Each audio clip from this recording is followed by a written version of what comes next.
শুভ সকাল বন্ধুরা, সবাই কেমন আছো? নিশ্চয়ই খুব ভালো আছো, আমিও ভালো আছি। সকাল সকাল ঘুম থেকে ওঠা 5:30 থেকে আমার জার্নি শুরু হয়ে যায়, একদম জানোই তো তোমরা। তারপরে ফুল ফুল তুলে ঠাকুরের বাসন টুসন সমস্ত ঠাকুরের বাসন হচ্ছে ঠাকুর ঘরটা মুছে টুচে তারপরে সোজা এসে কিচেনে কাজ টাজ কমপ্লিট করে মেয়ের টিফিন, মেয়ের বাবার টিফিন সব করে টরে এই দেখো না, মেয়ের ঘরে দেখো কম্পিউটারের কভারটা পড়ে রয়েছে। এখন আমি ঢুকিনি, খাতাপত্রগুলো সব ছড়ানো, সকালবেলা কাজ করছিল, আমাকে গিয়ে ঠিকঠাক করতে হবে। এইখানে কিচেনে একটু কাজ করছিলাম, ঘরে টুকটাক কাজ করতে করতে দেরি হয়ে গেছে। তারপরে ডাস্টবিনও এসে গেছে, মানে আর কথা বলারও তোমাদের সাথে আমার সময় নেই, মানে এমন পরিস্থিতি এখন। এই যে এখন একটু চা নিয়ে বসবো, এটাই হচ্ছে আমার। তারপরে যা রান্না করবো কুটি টুটি নিয়েছি জানো তো। এই চাটা খেতে খেতে একটু 10-15 মিনিট বসবো, তারপরেই রান্নাতে চলে যাবো। দেখি আবার টিফিনও কিছু নিজের জন্য কিছু করতে হবে। ময়দা এতটা লেচি আছে মাখা, কিছু একটা করবো। তাহলে তোমরা সঙ্গে থাকো, দেখতে থাকো। টিফিনের জন্য বানিয়ে নিলাম দেখো 3 কোনা পরোটা। নেহাত মানে ময়দাটা মাখা ছিল তাই, নাহলে নিজের একার জন্য আবার ময়দা মেখে আর করতাম না। দেখো গরম গরমই খেয়ে নিচ্ছি, একদম সাদা পরোটা। আর এটা কি বলো তো, বাটি চচ্চড়ি করে নিয়েছি জানো তো, বেশ খুব ফাস্ট হয়ে যাবে। চায়ের ছোট্ট বাটিটা করেই বসিয়ে দিয়েছি। আলু আর কি ধনেপাতা টমেটো সব কিছুই দিয়ে করেছি, কালো জিরে টিরে দিয়ে। তারপরে টিফিন খেলে তো হবে না, এবার রান্না তো বসাতে হবে। কড়াতে দেখো এই হাফ ইলিশ মাছের মাথা দিয়ে সেদিনকে করেছিলাম, কচুর শাক করেছিলাম, আর হাফ মাথা রেখে দিয়েছিলাম। কারণ ইলিশ মাছের একটু গন্ধ পড়লেই মানে যে কোনো রান্নার টেস্টটাই একটু অন্যরকম হয়ে যাবে। দেখবি ইলিশ মাছের গন্ধ আর একটু চিংড়ি মাছের গন্ধ পড়লেই। কুমড়োগুলো দেখো, যে তোমরা দেখেছো তো, এর আগেও রান্না করেছিলাম সাদা জিরে ফোড়ন দিয়ে, কুমড়ো আলু দিয়ে। এই তরকারিটা খেতে খুব ভালো লাগে, ভেজে নিয়েছি বেশ ভালো করে। তারপর গুঁড়ো মশলাই দিয়ে দিলাম, জিরে গুঁড়ো, নুন, হলুদ, কাঁচা লঙ্কা দিয়ে করেছি রান্নাটা পুরো। কাঁচা লঙ্কা সামান্য একটু মিষ্টি, মানে খুব সামান্য একটুখানি দিয়ে ভালো করে নাড়াচাড়া করে দিলাম। দিয়ে এবার মাথাটা দিয়ে জল দিয়ে দিচ্ছি, বাস। এবার মাথাটা ভেজে রেখেছিলাম সেটাও দিয়ে দিলাম। আর কি বলবো, ওই তরকারিটা খেতে এত ভালো হয় না, মানে যাদের কুমড়ো খেতে ইচ্ছা করে না তারা এরকমভাবে কুমড়ো রান্না করে দেখো, দারুণ লাগে। দেখো একদম থকথকে তরকারিটা হয়ে গেছে, একদম শুকনো শুকনো। তারপরে আবার মাছ, যেটা আমার করতেই হবে, দেখো মাছ ভেজে নিচ্ছি। মেয়ে খাবে না দুপুরে, মেয়ে রাতে খাবে, এই জন্যই অল্প মেয়ের জন্য দুপুরে মাছ নিলাম না। তারপরে কালো জিরে, মাছ ভাজা হয়ে গেছিলো তো, সাইড দিয়ে কালো জিরে দিয়ে দিয়েছিলাম।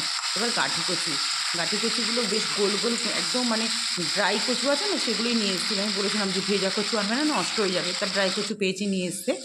খুব ভালো এই কচুটা, আমাদের ঘরে সবাই ভালোবাসে। আমার শাশুড়ি মা, শ্বশুরমশাই সবাই ভালোবাসতেন এই কচু, এই গাঠি কচু। তারপরে দেখো এই গুঁড়ো মশলাই দিয়ে দিলাম, নুন, হলুদ, জিরে গুঁড়ো একই, কাঁচা লঙ্কা, বড় বড় সাইজের কাঁচা লঙ্কা চিড়ে দেওয়া হয় মাঝখান দিয়ে, তো বেশ ভালো ঝাল হয়ে গেল। এবার পরিমাণ মতো জল দিয়ে দেবো। আর এই গাঠি কচু দিয়ে ইলিশ মাছের ঝোলটাই খেতাম আগে, কিন্তু এখন আমি আবার রুই মাছটাও করি, ভীষণ ভালো খেতে হয় জানো তো, মানে এত ভালো হয় কি বলবো তোমাদের, খুব ভালো। আর কচুগুলো এত সুন্দর সেদ্ধ হয়ে যাবে। আমি কিন্তু কচু কখনো আলাদা সেদ্ধও করে নিই না, আগে কখনও করে নিই না, তাহলে না ল্যাসা ল্যাসা হয়ে যায়। বেশ ভেজে নিলে কচুগুলো খুব সুন্দর হয়। দেখো আমার মাছের ঝোল কী করতে হয় বলো তো, যখন ঝোলটা একটু ফুটে উঠবে তখন গ্যাসটাকে সিম করে দিতে হয়, তাহলে কচুগুলো না, যে কোনো তরকারি আমি তাই করি, তাহলে পুরো সেদ্ধ হয়ে যায়, খুব সুন্দর।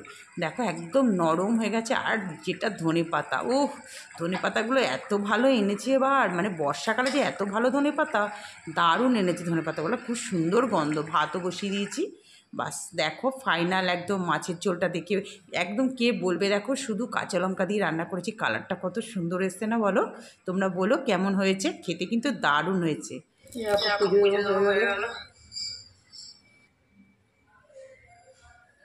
খুব বৃষ্টি হয়ে গেল, এখন একটু কমেছে। কালকে বৃহস্পতিবার, আবার ঠাকুরের বাসনগুলো ধুয়ে রাখি কিছুটা। এই দেখো পুজো টুজো দিয়ে এসে একটু শুয়েছিলাম, তারপরে না খেয়ে নিই। আসলে এক মেয়ে থাকে, ও কলেজ থেকে বসে আগে আগে চলে আসে। আজকে ও বললো যে টিফিনের পরে সব ল্যাব ক্লাস, মেনলি ও ল্যাব ক্লাসগুলোই বেশি করে। আর এই যে দেখো আমি খেতে বসে গেলাম, আর না দেরি করে লাভ নেই। মেয়েকে হোয়াটসঅ্যাপে লিখলাম, ও তো টিফিন আওয়ার্স চলছিল তখন, খেয়েছিস? লিখেছে হ্যাঁ। তাহলে আমি খেয়ে নিই। এই যে ইলিশ মাছের মাথা দিয়ে আলু আর কুমড়ো দিয়ে তরকারি করেছিলাম, আর করেছিলাম বলতে করেছি, আর গাঁটি কচু দিয়ে মাছের ঝোল, যেটা আমাদের খুব ভালো লাগে খেতে। চাটনি ছিল, নিয়ে নিয়েছি, পাঁপড় আছে এখানে। তাহলে এখন খেয়ে নিই।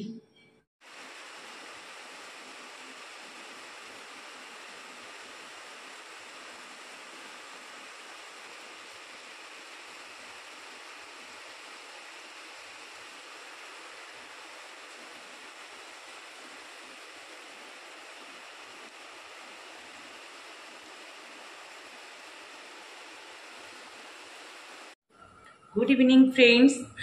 আজকে একটু আগেই চলে এসেছি, 6:30 মতো বাজে, এখন 6:35 হয়েছে। আজকে অনেক তাড়াতাড়ি সন্ধে দেওয়া হয়েছে, কারণ দুপুরবেলা আজকে একাই ছিলাম, মেয়ে তারপর আসলো। আর যা বৃষ্টি হয়েছে, কি মানে এখনও হয়ে যাচ্ছে। কি বৃষ্টি হচ্ছে বলছে নাকি এটা নিম্নচাপের বৃষ্টি। মেয়ে তো বললো স্টেশনে মোটামুটি পা ডুবে যাওয়ার মতো জল, সাইকেল চালিয়ে যতই আসুক, এসে তো আবার স্নান টান করলো, করে ঠরে তারপরে এবার আমি বললাম একটু ঘুমিয়ে নে। ও আর ঘুমোবে, ওই সেই মোবাইল নিয়ে কাটিয়ে দিল। এখন আমি আবার এই আমার জন্য চা করলাম, ওকে আবার একটু নুডলস, ও তো নুডলস বয়েল করে মশলাটা দিয়ে খেয়ে নেয়, ওটা করে এখন আবার গরম গরম দিলাম। খা তুই, খেয়ে প্র্যাকটিক্যালি কী কাজ মাজ আছে ওইসব করবে এখন। আর মানে দেখেছো কিরম মেঘ ডাকছে, মানে এমন মেঘ ডাকে না, মানে ও যখন বাড়ি ঢুকলো না তারপরে আরও জোরে বেড়ে গেল। মানে এত বিরক্তি লাগে, দুপুর থেকে তো হয়েই যাচ্ছে, 12টা থেকে স্টার্ট হয়েছে। কি যে নিম্নচাপ। আর দেখ সবচেয়ে বড় কথা, আষাঢ় মাসে কিন্তু যখন বৃষ্টি হতে হবে তখন কিন্তু একটুকু বৃষ্টি হয়নি, মাঝে মাঝে হয়তো একটু দেখা মিলেছে। এই এখনই দেখছি শ্রাবণ মাসে রোজ বৃষ্টি হচ্ছে। কালকে কালকে তো কখন হয়েছিল, হ্যাঁ কালকেও হয়েছিল, কালকেও এসে কালকে তো পুরো কাকচান করে এসছে। তারপরে বিকেলের দিকে কমে গেছিলো, পড়তে টরতে গেছিলো। কিন্তু এইটা যা শুরু হয়েছে দেখছি, আজকে আমার তাড়াতাড়ি সন্ধে হতে, পাশের বাড়ি আবার যা ও দেখি তাড়াতাড়ি সন্ধে দেওয়া হয়ে গেছে, আমারও সন্ধে দেওয়া হয়ে গেছে। কী করবো, অন্ধকার হয়ে গেছে তো চারিদিকে আজকে তাড়াতাড়ি। আর ওপরে তো হাঁটতে হাঁটতে যাবো না, একবারে লক টক করেছি, ছাদে জল, লক ঠাক করে তবে চলে এসে চা করলাম, ওকে টিফিন দিলাম। আর এখন চিন্তা হচ্ছে, আজকে তো বুধবার, কালকে বৃহস্পতিবার, এবার ফুল কি করে আনবে। আদৌকে বৃষ্টিতে ফুল আলা সব বসবে? যা বৃষ্টি সেই থেকে, মানে তো বন্ধই তো হয়নি বৃষ্টি, সে দুপুর 12টা থেকে বৃষ্টি শুরু হয়েছে। ওরা তো ওই সময় ফুল আনতে সব যায় ঠায়, আমি তাই বলছি। কিন্তু হয়তো গেছে, সবই ফুল গেছে, কিন্তু বসবে কি করে? তো সব তো জল হয়ে গেছে, স্টেশনের কাজটা থেকে তো পুরো জল। দেখো হয়েই যাচ্ছে, একটুকু বন্ধ নেই। বিরক্তি লাগছে যেন এখন। আর এরকম ভালো লাগে না জানো তো, একটা না যে এত হয়, এরকম বৃষ্টি ভালো লাগে না। আজ আবার একটা শিলিগুড়িতেই থাকে, একটা ব্লগ দেখছিলাম, বলছে গলায় রীতিমতো ঘাম, শিলিগুড়ির মতো জায়গায় মানে কীরকম অদ্ভুত অদ্ভুত ওয়েদার হয়ে গেছে। বলছে রীতিমতো গলায় ঘামাচি উঠে গেছে, জ্বালা করছি যে এত গরম। মানে চিন্তা কর, আমাদের কালকেই তো এত ভ্যাপসানি গরম, এদিকে কিন্তু ঘরে দরজা জানলা বন্ধ করলে ঘরে মানে মারাত্মক গরম। তখন তোমাকে আবার কি মানে 2-3 ঘন্টার জন্য হলো এসি চালিয়ে ঘর ঠান্ডা করতে হবে। আর এখন আজকে ওয়েদারটা একটু, এখন পাখাটা চালাইনি, একটু বসে আছি, যেহেতু 12টা থেকে কন্টিনিউয়াস বৃষ্টি হয়ে যাচ্ছে বলে একটু ঠান্ডা ঠান্ডা ওয়েদার আছে। আমি তাই ভাবছি বাবা, শিলিগুড়ির মতো জায়গায়, ওখানে তো আমরা যখন পাখা চালাই তখনও দেখি ব্ল্যাঙ্কেট ট্যাঙ্কেট সব মানে বিছানার উপর থাকে সব। চলো একটু চা খাই, অনেকক্ষণই কথা বললাম, আবার পরে আসবো। দেখো এই যে কালকে রান্নার জন্য আলু ঠালু সব কুটে রাখলাম, আর আলু কেটে না আমি জলে ভিজিয়ে রাখি, আর দুধ জাল দিচ্ছি দই বসাবো বলে। আর দেখো ভাত রান্না হয়ে গেছে, আর সব গরম করে হলো বাইরে বার করে রেখেছি, খাওয়ার আগে গরম করে নেবো। এই দেখো তোমাদের বলি না, আমি সব কেটে বৃহস্পতিবার সমস্ত কেটে ধুয়ে ফ্রিজে ভরে রাখি।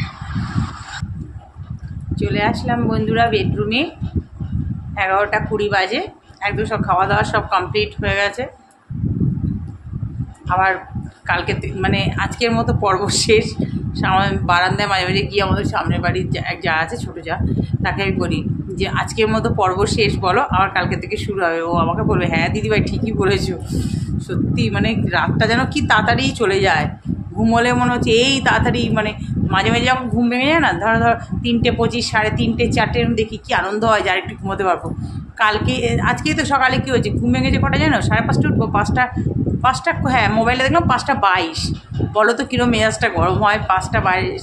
তারপর আমি আবার টয়লেটে গেলাম, গেটে আমি আবার শুতে এসেছিলাম, তা ভাবলাম না আর শুলে এবারে ডিপ ঘুম হয়ে গেলে তো মানে কেলেঙ্কারি হয়ে যাবে, দরকার নেই, উঠেই গেলাম। তারপর থেকে তো মানে শুরুই হয়ে যায়। আর দুপুরে তো আমার একদম আজকে একটু ঘুম ঘুম আসছিলো, তারপর যে মেয়ে আসবেটা ছিল, ওই জন্য আরোই ঘুম হয়নি। তাহলে বন্ধুরা আজকের ভিডিওটা এত পর্যন্তই। সবাই ভালো থেকো, সুস্থ থেকো, তোমাদের সাথে আবার দেখা হবে নেক্সট একটা ভিডিওতে। আর হ্যাঁ বন্ধুরা, তোমরা যারা যারা ভিডিওটা দেখছো প্লিজ একটু সাবস্ক্রাইব করে আমার পাশে থেকো, আর একটু লাইক করে দিও। টাটা।